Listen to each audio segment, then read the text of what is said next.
vous avez obtenu l'autorisation de la mairie de Paris et du Conseil de Paris d'exposer vos sculptures Oui. à une condition. Une condition à cette acceptation, c'est que l'exposition ne coûte pas un centime à la ville de Paris.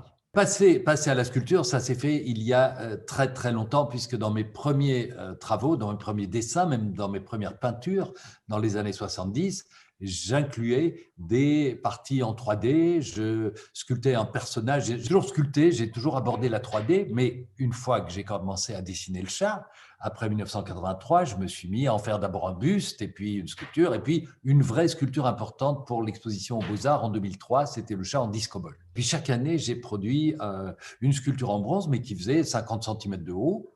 C'est le chat, donc c'est assez imposant, mais c'est pas non plus gigantesque. Et un jour, je me suis dit, mais il faudrait que je les agrandisse, et puis que je les présente dans l'espace public.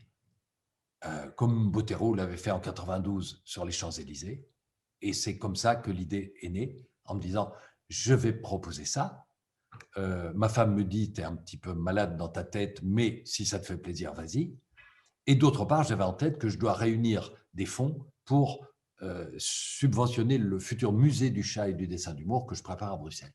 Voilà comment est née l'idée. Le chantier a duré 2 ans pour produire les très grands formats, puisque je n'ai pas fait les choses à moitié. Je me suis dit, on va faire des chats de 2 mètres de haut.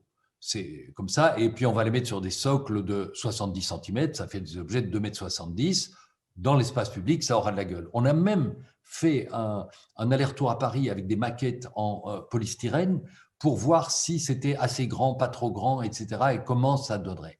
Et la réaction des gens qui passaient par là était formidable, parce que déjà, il y avait des enfants qui se faisaient photographier en imitant le chat, et puis des Russes qui se disaient « Ah, très bien, très bonne sculpture » et tout. Ils étaient étonnés aussi de nous voir porter ces trucs à 4, alors que les bronzes, à la fin, pèsent 2,5 tonnes. Là, c'était possible en polystyrène. Le financement posait évidemment un léger problème, parce que tout ça a un certain coût. Et comme ça doit être gratuit, je me dis comment je vais faire.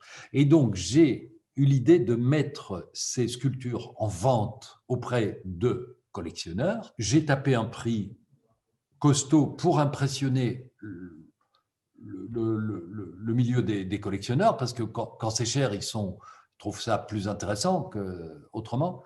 J'ai pris immédiatement l'engagement public de ne percevoir aucun centime de bénéfice personnel. Donc moi, j'ai rien sur cette opération, pour que l'entièreté des bénéfices permettent la production, l'installation, le déplacement, la tournée. Il y a une tournée qui est prévue. Après Paris, nous allons à Bordeaux, où l'exposition va inaugurer la fête du vin au mois de juin. Elle va rester 3 mois ou 3 mois et demi à Bordeaux, et puis ensuite elle ira à Caen, et ensuite, dans le désordre, on devra aller à Marseille, à Milan, à Genève, à Mulhouse, à Luxembourg, et puis finalement en 2024, à la fin de la tournée, revenir en Belgique pour terminer à Bruxelles au moment de l'inauguration du musée du chat. Il y a des personnes qui me demandent si ce n'est pas un peu mégalo de faire un truc comme ça. Mais je leur assure que pas du tout. Il n'y a pas une once de mégalomanie en moi, et je ne vois pas de différence entre les petites figurines ou les petites marionnettes que je fabriquais quand j'étais môme et que j'arrangeais comme ça, que je faisais de mes blanches mains, et ce que je fais là. Avec mes grosses mains. Le but est le même, c'est-à-dire, là c'était pour faire marrer ma famille et mes copains, et ici ça sera pour faire marrer d'autant plus de monde, j'espère.